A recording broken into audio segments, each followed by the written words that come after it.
Happy Tuesday. Welcome to the Latoya Motivate Show. I'm going to jump on here and we're going to be talking about should I practice eye for an eye in marriage, as well as provide you 4 tips if you're feeling overwhelmed or if you're feeling unappreciated in marriage as a wife or as a husband. So let's jump into it. Matthew 5:38. Hi Ken, thanks for watching. So let's jump into it. Matthew 5:38 reads, "You have heard that it was said, an eye for an eye and a tooth for a tooth. But I tell you not to resist an evil person. But whoever slaps you on your right cheek, turn the other to him also. If anyone wants to sue you and take away your tunic, let him have your cloak also. And whoever compels you to go 1 mile, go with him 2. Give to him who asks you, and from him who wants to borrow from you, do not turn away. You have heard that it was said, you shall love your neighbor and hate your enemy. But I say to you, love your enemies, bless those who curse you, do good to those who hate you, and pray for those who spitefully use you and persecute you, that you may be sons of your Father in heaven. For he makes his sun rise on the evil and on the good, and sends rain on the just and on the unjust. For if you love those who love you, what reward have you? Do not even the tax collectors do the same? And if you greet your brethren only, what do you do more than others?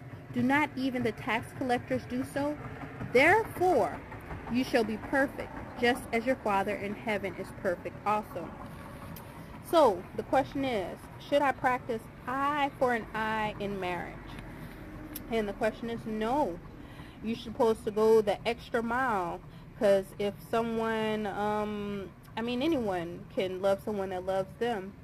But what about someone who isn't doing the right thing to you, or isn't being fair or being just? So the question is no, we're not supposed to practice eye for an eye.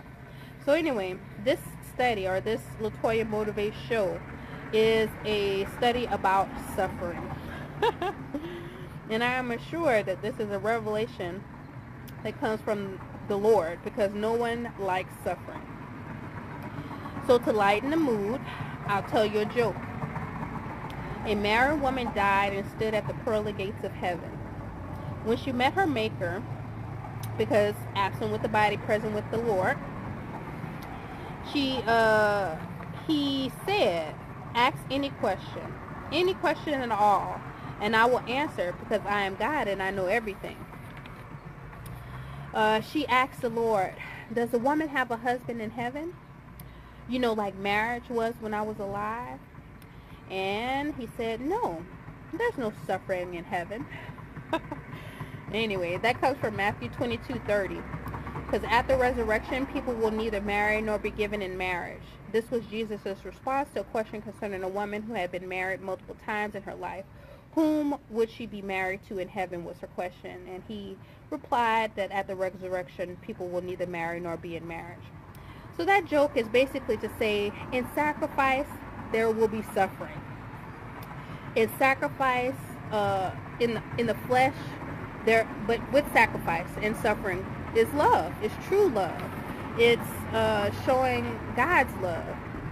And in marriage, there will be sacrifice. There is a cleaving to one another to be one mind, one direction, one goal. So love is suffering. So what should one do when the suffering is too great? When bills are overdue? When he may have lost his job? When the children want attention and you just want to take a shower and read your favorite book? When you're feeling overwhelmed? When you're feeling like, what about me? This is when you have to reach out of yourself for help and strength. And here are the 4 tips that I get from reading before and after, because again, whenever you're reading scripture, you always want to read a little bit before and a little bit after. In Matthew 5:38, these are the 4 tips that will help you. And just making sure that you're showing your love by example. And another quick nugget or a bonus scripture is 1 Peter 3:1. So if you ever want to, and I thought about naming naming this live this in order to get more clicks or clickbait, but how to change your husband. And basically in 1 Peter 3:1, that's what it reads. How to change your husband. Have you ever wondered? Well, it says here that wives, in the same way you submit yourselves to your husband, so that if any of them do not believe the word, they may be won over without words. Now that's hard for women because we like to talk. But you can win your husband over without words by the behavior of your wives. So just by the conduct, just by you choosing not to go eye for an eye, just by you choosing to deposit more, as well as following these 4 tips from reading, outside of the context of this, a little bit before and a little bit after. So within reading Matthew 5:38 and reading a little bit before and a little bit after, these are the 4 tips for if you're feeling overwhelmed, or if you're feeling tired, or if you're feeling like, wow, what about me? I feel like I've given so much, and you may feel like, what more can I give? But just realize that in 1 Peter 3:1, it says that what you can give is an example, and by your conduct, your husband can be won over and believe. So if you feel like your husband might be cursing, take a moment and think about yourself. What about you? Are you? And if so, if you want that to change, then show with conduct, because a husband can be won over by just your conduct and not necessarily your words. So let's get to those 4 tips after reading Matthew 38. And those tips are, if you're feeling overwhelmed, guys, prayer. Make sure that you're remembering to pray for your husband or pray for your relationship, because you can't change somebody's heart. Only God can.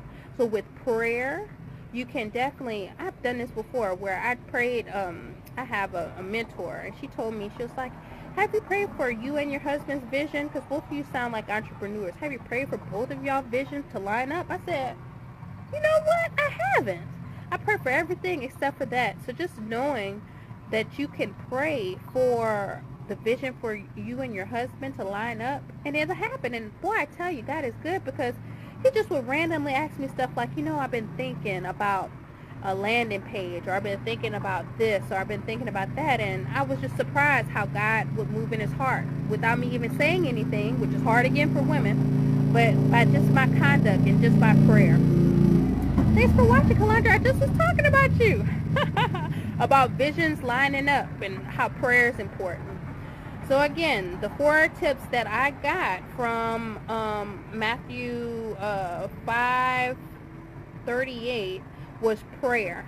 Making sure that you use your prayer as a tool to be able to change your husband's heart. Number 2, fasting. Again, we talked about how marriage is a sacrifice, marriage is a suffering. But of course, who is the first person who ever done suffering the best in love? Jesus. So remember that when you sacrifice your flesh, that you're dependent on the Spirit, and you're praying while you're fasting, so that you'll understand and where the Spirit is moving you. Because sometimes you may need to do some self-reflection.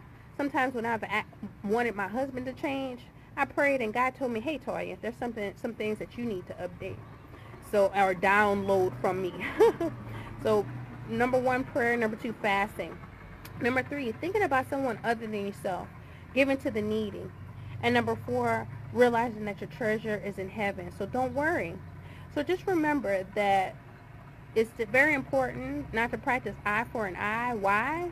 Because the Word of God says so in Matthew 5:38, that he will give you the strength to go 1 mile. Don't think that, and I was making faces whenever it was saying, like, he said, if someone hits you on their left cheek, turn your right cheek. I mean, you can't do that by yourself. You can only do that with the strength of the Holy Spirit. So remember that, with repenting and with realizing where your justification, where your sanctification comes from, and that's through Jesus Christ, that's who you can rely on for strength. So just remember that your treasure is in heaven, and marriage is an assignment. So just remember that you can do it with his strength. Don't think whenever you're overwhelmed or tired, you're alone. Just remember those 4 tips: to pray, remember to fast, Remember to give to the needy so that you can get your mind off of yourself, or give to someone or call someone so that you can pour into them some encouragement. And remember that your treasure is in heaven, so do not worry. So again, if this was something that helped you, I pray to God that it did.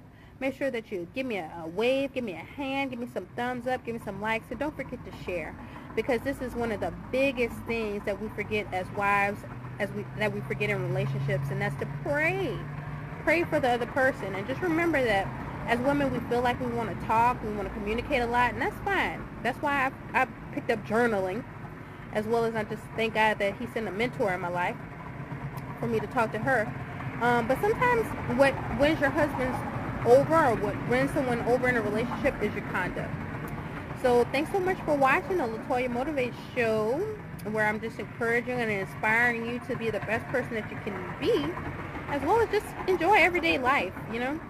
So just make sure you leave comments. Let me know what your thoughts are, and let me know what you're thinking. And thanks so much for joining. Have a great day. Thanks so much.